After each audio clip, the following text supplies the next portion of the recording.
கர்த்தர் இஸ்ரவேல் குடும்பத்தாருக்கு சொல்லி வந்த நல்வார்த்தைகளிலெல்லாம் ஒரு வார்த்தையும் தவறி போகவில்லை, எல்லாம் நிறைவேறிற்று. யோசுவா 21:45.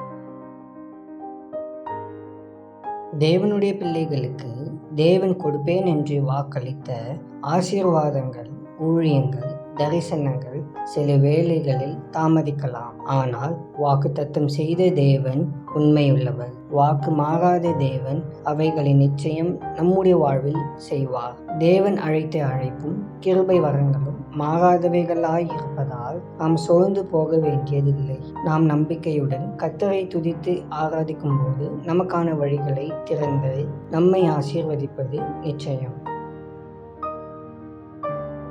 அன்பின் ஆண்டவரே, உம்மை வணங்குகிறோம். இல்லாதவைகளை இருக்கிறவைகள் போல் அழைக்கிறவரே, சர்வ வல்லமையுள்ள தேவனே, உம்மை துதிக்கிறோம். எங்களுக்காக யாவையும் செய்து முடிப்பவரே, உம் கரத்தில் எங்களை தாழ்த்தி ஒப்புக் கொடுக்கிறோம். ஆண்டவரே, நாங்கள் சோர்ந்து போகாமல் உமக்காய் காத்திருக்கவும் ஜெபிக்கவும் எங்களுக்கு கிருபை தாரும். எங்களுக்காக நீர் வைத்திருக்கிற திட்டங்களும் நன்மைகளும் எங்கள் வாழ்வில் நீர் நிறைவேற்றப் போவதற்காக உமக்கு ஸ்தோத்திரம். இயேசுவின் மூலம் ஜெபிக்கிறோம் பிதாவே, ஆமென்.